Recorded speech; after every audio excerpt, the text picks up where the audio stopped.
This is the team of Tenalian Aviation. Every day they risk everything. Alaska's treacherous terrain and wicked weather make this the world's most dangerous place to fly.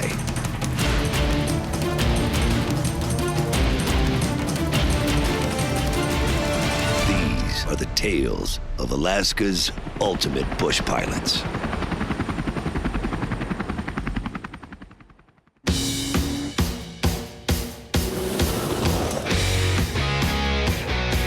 Alaska's abundant wildlife draws hunters from around the globe.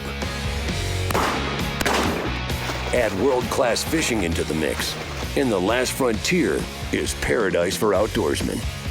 This is exactly what I'm looking for. In a state twice the size of Texas, with only 5,000 miles of paved road, Alaska is the definition of remote. Though gorgeous, receiving supplies in this part of the world isn't easy. We're trying to do 4 and 4 now, so we'll have all this and 4. Yeah. So aircraft are a lifeline for both residents and visitors alike. A good solution for delivering smaller items, but the only way to transport large equipment? Since we took the engine off, it's going to be tail heavy. Helicopter sling.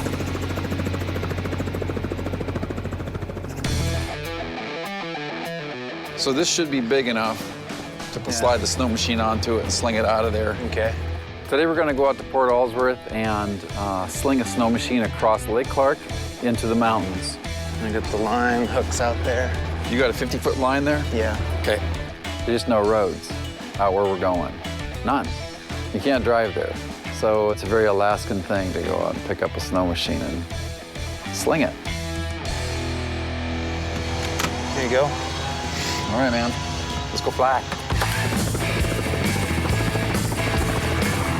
Joel and Josiah are picking up the snow machine in Port Allsworth, an hour-and-a-half flight southwest of Anchorage.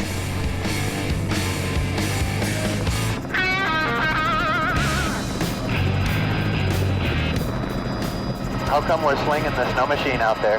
Well, for the past 3 years, Lake Clark has not frozen over. So Leon has not been able to drive his brand new snow machine over there. Leon, like many remote Alaskans, uses his snow machine to set trap lines in wintertime. One thing we got to watch out for is the way we rig that snow machine. It's got to be rigged correctly so it doesn't spin as you're going along. So we're gonna make a little platform out of plywood, drive the snow machine up onto the plywood, and then wrap the net up and around and hook to the net. I've never swung a snow machine before, so it'll be interesting to see how it flies. Usually you ride them. Yeah, I know. I've never flown one either. Well, I have been airborne on a snow machine. Yeah, I have too, yeah. Not below a helicopter, though. The weather looks great. The time for snow is over. We're expecting it to be a really smooth flight and a smooth trip. But in Alaska, smooth can turn rough in the blink of an eye. It's moving in. We've got these squalls, these almost like little thunderstorms building over there. What's weird is that looks like snow. It looks like snow coming out of the It doesn't look thunderstorm. like rain, precip, it looks like snow. And here we are in May. I know, it's crazy.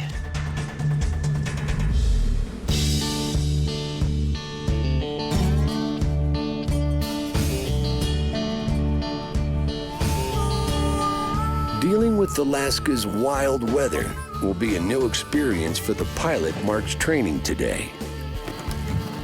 I'm just gonna turn around here so we're closer to the fuel hose. We're taking an experienced helicopter pilot out and teaching him how to land on a glacier. I've been on glaciers before, Okay. but not Have on you ever a landed? helicopter. Not, Oh, no. oh, very good, No, okay. it's the first time. Tenalian's been training helicopter pilots for about the last 3 years, but we just have started doing a little more advanced maneuver training like glaciers and mountaintops and emergency procedures. So man, let's double check everything and I think we're almost ready to go. I think so. They'll practice on the majestic Knik Glacier, about 30 minutes northeast of Merrill Field. Proper flight training is essential in Alaska. We're going 90 right here, and look at what your ground's 77, yeah, we got a nice headwind. But here, where extreme is a way of life, even the best pilots can go down. I had a really good friend of mine who was on a search and rescue in a helicopter. He had already picked up the person who needed to be rescued, and he was just transporting the poor person a short distance. But there was a lot of things against him. It was nighttime, and he got in a weather situation that just quickly became bad.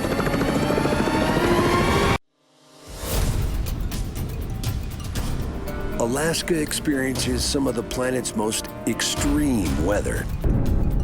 I got my eye on this snow squall. In Alaska, you always keep one eye on the weather. Even an experienced pilot can fall victim to an unpredicted storm. I had a really good friend of mine who was on a search and rescue in a helicopter. It was sort of half snow, half rain, and these little squall lines were moving around. I personally think he flew into one of those little rain squalls. All of a sudden, you can't see anything, and he couldn't keep control of the helicopter and ended up crashing the helicopter. So that particular crash, because it happened to such an experienced pilot, I think it flipped the switch on in all of us to say, if it can happen to that guy, we need to really be careful.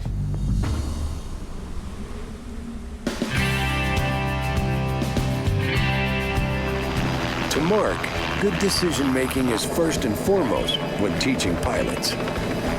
Look how beautiful it is out there. Isn't it gorgeous? This is great. And critically important right now, as he's helping a student learn to land on frozen terrain. What are the things I need to watch out for up here? The Alaska weather is a huge, huge deal. There's airplanes that have crashed just up around here, and they never found them for weeks and weeks and weeks. Ah, okay. Out here, things can happen in an instant. We could very quickly be in a survival situation. When I'm up here in the mountains, I really pay attention to where the wind is at. I can feel a little bit of the wind difference now. Oh, now look at your wind. Feel that down? Yeah, got the down. So don't move too much difference. Just come back on the side a little bit. Glacier makes its own wind, so you tend to get this downflow of cold air coming down the glacier. It can be really challenging. Boy, these cracks are for boating, aren't they? Oh man, they're huge. Oh, look, it's flowing. Yeah, see all that water down there?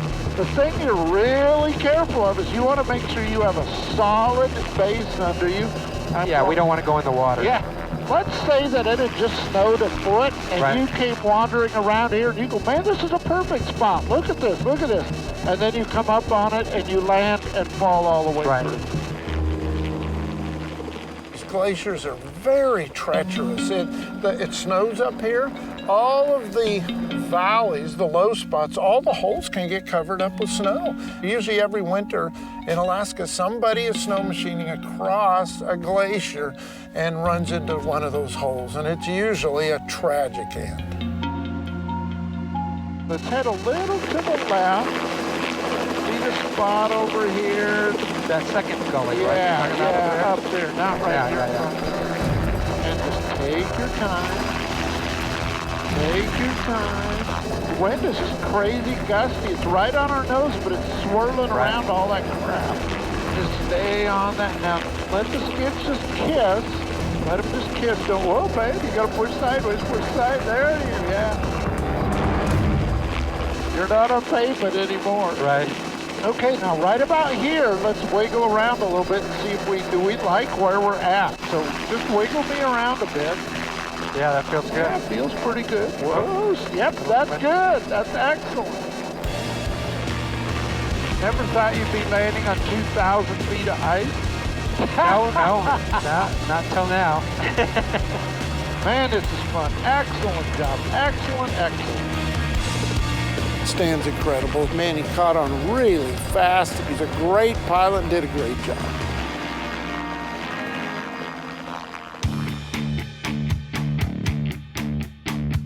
"200 miles to the southwest, Joel and Josiah also face challenges today. That's about as tight as it'll get right there. They're tackling a tough job, slinging a quarter-ton snow machine. When you're lifting up, I'm gonna be watching for webbing to catch on plastic cowling or stuff that can get damaged. So if I start waving frantically, I mean, set it back down. Show me how you'd wave. Okay. When we get ready to do this, I'm gonna pick up and hover over here and have you connect the hook to the belly. So you want me to get underneath the helicopter while it's hovering? Okay. I'm not scared. Okay. I'm not scared. I'm not scared. Okay.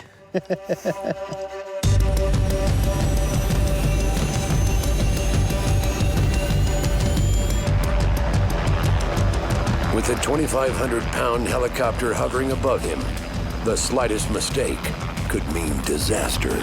If the engine quit and he came straight down, if the skids land on me, it's game over.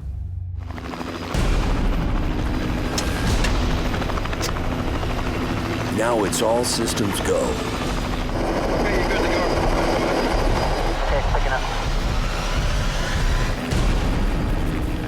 Until Joel spots a problem. Okay, come on back down, The shackle's twisted. The shackle's in position the wrong way.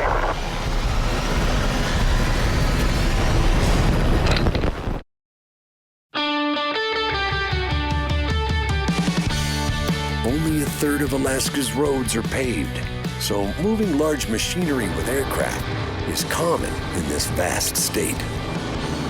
Clear. Tenalian Aviation often does these jobs, and today is no exception. Joel and Josiah have been hired to sling a snow machine to a client's remote home. Okay, you're good to go. Okay, picking up. But seconds into the flight, Joel spots trouble. Okay, come on back down, The shackle's twisted. The shackle's in position the wrong way. There's a shackle and it ended up upside down. That's something that can split and possibly break that ring. Joel makes another risky run under the helicopter to fix the shackle and reattach the line. It was a little daunting to have 2,500 pounds hovering above my head and then go hook the line on. You're good to go. Everything's good, looking good. Okay, tension on it, you got tension on it.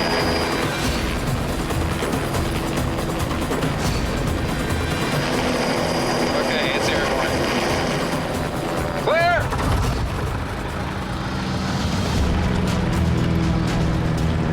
Joel will fly the Super Cub and lead Josiah to Lorraine Strip, half an hour northwest of Port Allsworth.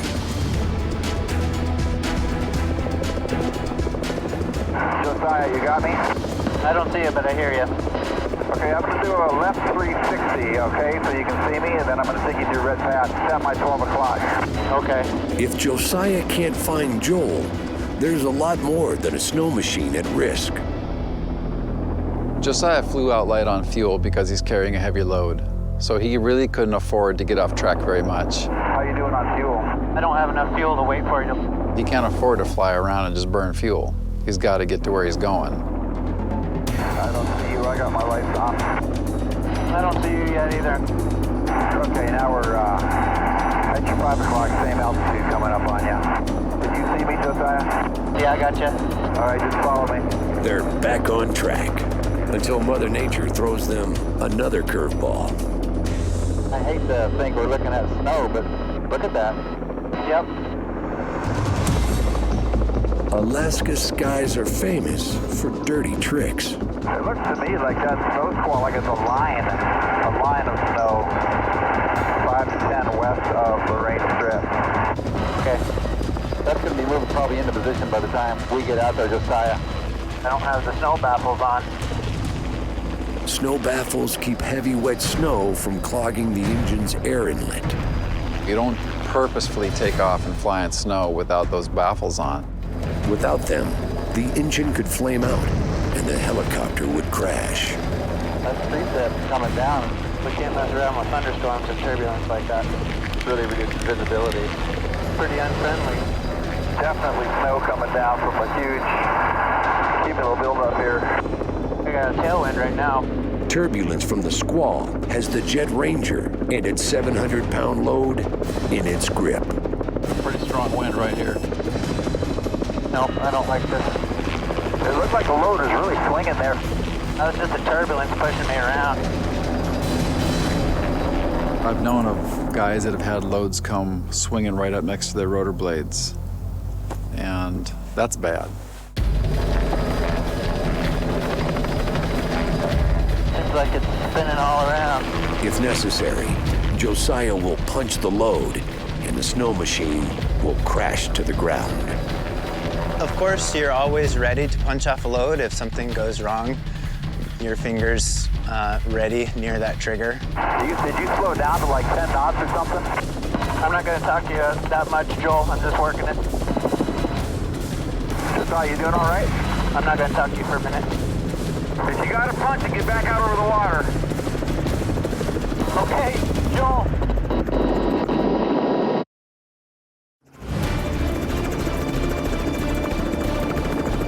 Josiah is fighting to control his sling load in the middle of a vicious snow squall. Josiah, you doing all right? I'm not going to talk to you for a minute. When Josiah told me he can't talk for a while, I knew that he had his hands full. I've never heard him say that before. I can't talk right now. It just makes you wonder what's going on, man. If you got to punch it, get back out over the water. Okay.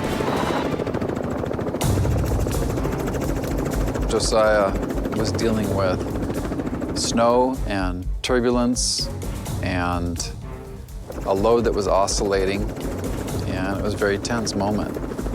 I don't have to punch it. I was just working that turbulence and that squall, and I don't have the snow baffles on. I just couldn't talk to you back then. Okay, I understand. Just figuring out how to get back over the load and stop the swing was intuitive, but it definitely caught me by surprise. I was also watching the deck angle of the helicopter. It was like pitching nose down and nose up, and so the load was kind of looked like it was pulling on the helicopter. Oh yeah, just like back in the old days when I used to ride bulls. You're riding bulls, now you're slinging bulls. It's really hard. Yeah.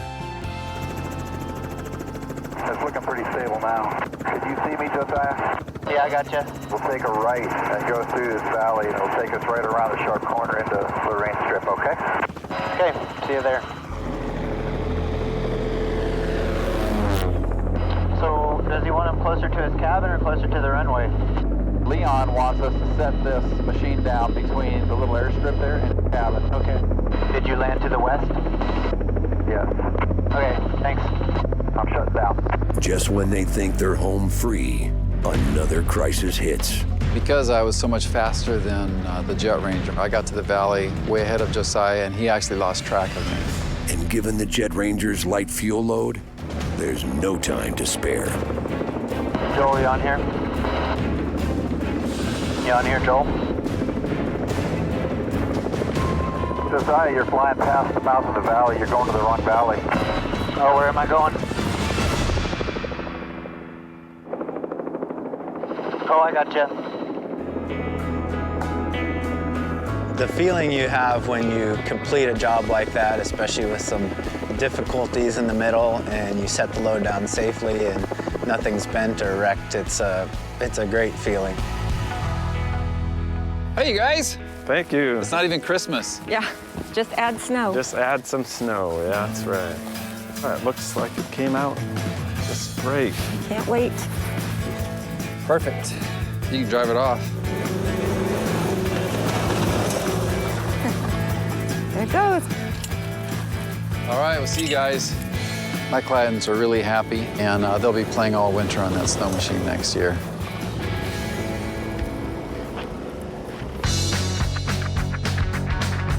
I love doing these things with Joel. He's a great boss, and we have fun together. We just end up doing all kinds of crazy things in crazy places. Good job. Yeah, that went well. You add all these little kind of experiences up, it just makes life worth living.